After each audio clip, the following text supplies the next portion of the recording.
Hi, I'm Andre and I'm a black nerd. Welcome back to my channel and a special shout out to my subscribers, my play cousins. I've been talking a lot about the Nintendo Switch on this channel, about Riverdale, about Ninja Turtles, about Power Rangers, and some of you are like, but Andre, what about Logan, man? What about Logan? What did you think of Logan? I'm sorry. I know I should have talked about this sooner. Just to clarify, I did not see the movie early. I see some movies early for like influencer screenings or things like that, but I don't see every movie early. I'm still not technically a press media reviewer to some of the movie studios out there. So this was one of the ones where I had to see it, same as you, go to the movie theater, buy a ticket, go see the movie, and I did, and now I finally get the chance to talk about it. I put my Switch down, I put down Breath of the Wild, I was like, all right, let's talk about Logan. It needs to be talked about, because good God, I love this movie.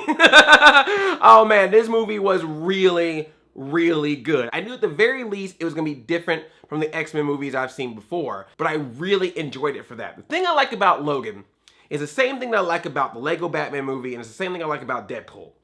These movies prove that whether or not you think superhero movie is a genre in itself, which is funny because I just watched Nerd Sync has a video that just came out a couple days ago talking about our superhero movies a genre. But whether or not you think it's a genre in itself, one thing I will say that I've always believed in is I don't think they always need to follow a certain formula. It proves that you can have other genres, other types of films that you're familiar with, but then add the element of superheroes, or in this case, mutants. You know, like this movie is a Western, this movie is a road trip movie, this movie is a drama movie. There's even times when this movie almost feels like an indie movie. Like it is so low-key. When you compare it to the other X-Men films, and I'm talking like big budget, explosions, apocalypse, standing around and talking like this, you know, like when you think of that level of money and high production and special effects that they throw into those movies, and then you come to something like this where it's just dirty, it's gritty, it's a few characters and not a whole bunch of an X-Men team, you know, it's just a few specific characters, keep it kind of low key, and then pump up the action when the action is needed. It boggles my mind that this is part of the X-Men franchise. Don't think you're not gonna see some action. There's a lot of it. You know, there is slicing, there is dicing, there's Wolverine doing his normal Wolverine stuff. But when the movie needs to, it's soulful, it's dramatic. It's not this, we gotta save the world, we gotta stop a countdown clock or any of that kind of crazy stuff. It's just, these specific people are fighting and they have to finish the fight. Like, it's very, very nice to see that a movie that involves comic book characters can take on different formats and not just give us the same cookie cutter, this is how you make a superhero movie. It also proves, I'm not gonna name any names of any other franchises, but for some movies out there that wanna be dark, this is a movie that proves that you can be dark, but still have some heart, but still have some humor, but still have some light. And I mean actual sunlight. You know, like this movie is dark. I mean, it has times where it's very depressing. I mean, we are taking place in the future with this movie where mutants are pretty much dead. And the ones that are left ain't doing too well. Wolverine is not healing the way he used to be. Like, you remember in those old X-Men movies,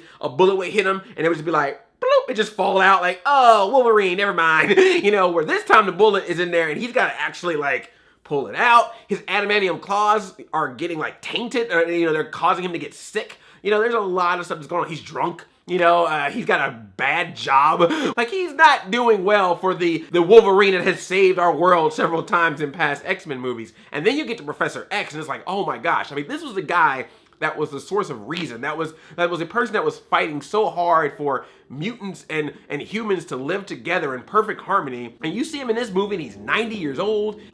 He's got some kind of like dementia or mental state where he's like just not remembering things right or just spouting out random stuff that he hears from his mind.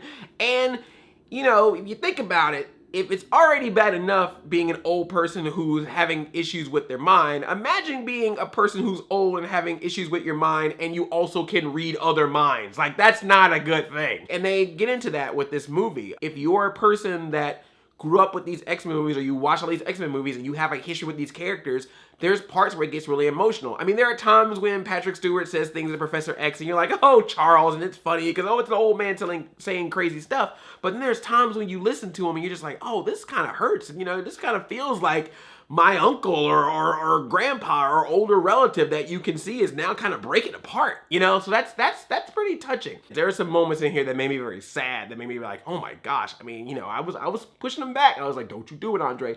Don't you dare let that look. Get in there, Tyr.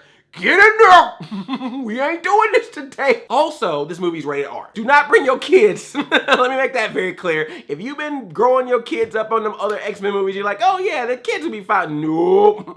Nope. You take them to see Lego Batman. Logan is for the grown and sexy. This is very R-rated. When Wolverine cuts, if you've ever been that person that complained, how is Wolverine cutting somebody, you know, sticking his blades right in the middle of someone's chest and pulls it out and there's not a drop of blood? That is not the case with Logan. There is blood. There will be blood. And I'm talking about brutal. There are slices here, slices in there, slices up here, slices in there. Like, no body part is safe in Logan. He is cutting up, man. He slices, he dices, he makes julienne fries. And then when you're thinking like, wow, that is brutal, it can't get much worse, then enter this little girl, Laura, played by Dafne Keen, who is amazing in the movie. She is phenomenal. She comes in, and it gets to the point where he's the one that's got to be like, hey girl, you going a little too far. And so you can just imagine if Logan is telling this girl, hey, you're going a little extreme with your cuts, then you can just imagine how she is. And she just like will jump on people,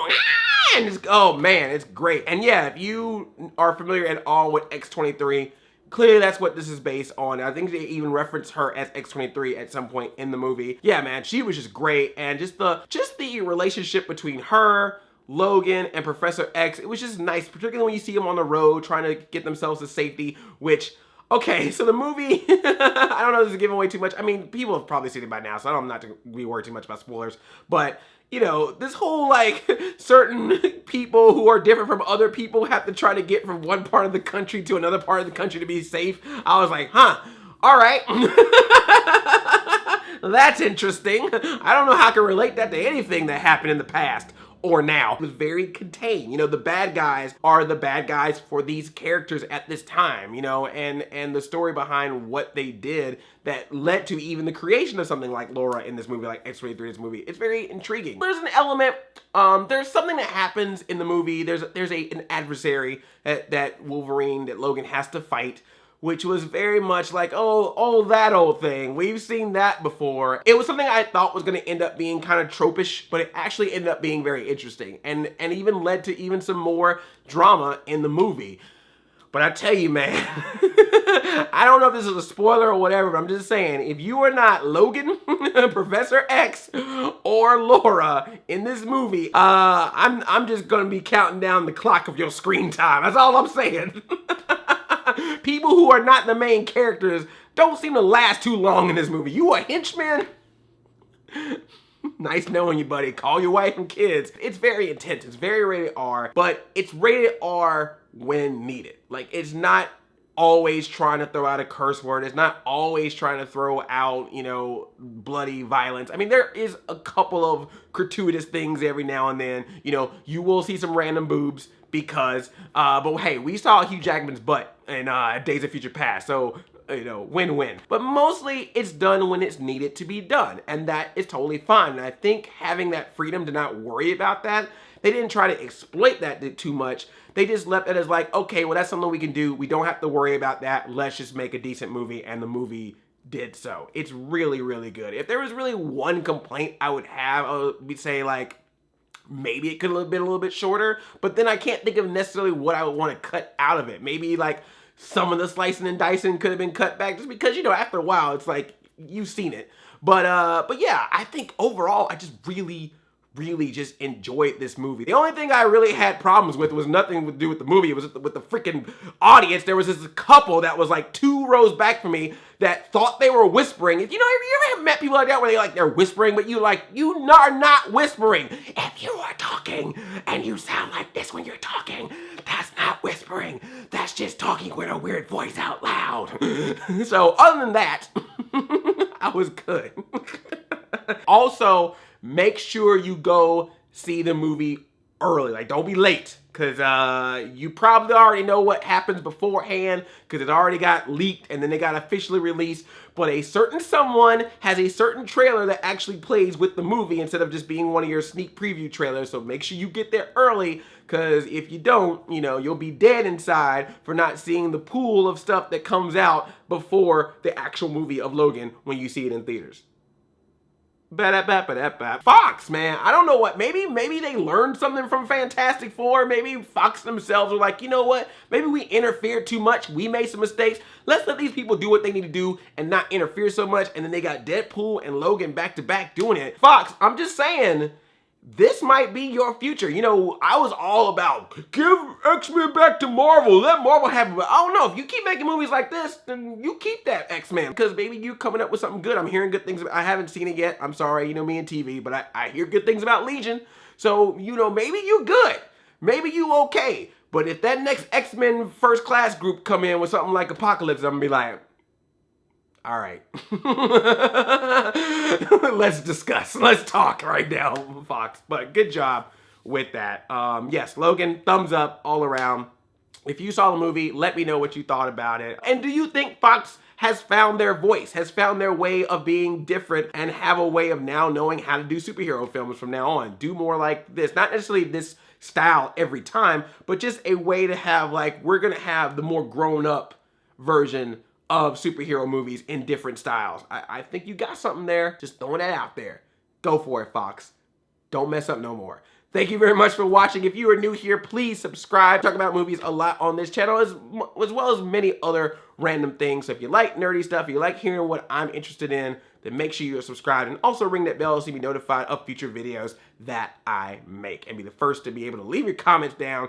Notification squad, saved by the bell. That's how I do here. All right, I love you like a play cousin. I'm Audi 5000. Chain chomp yomp.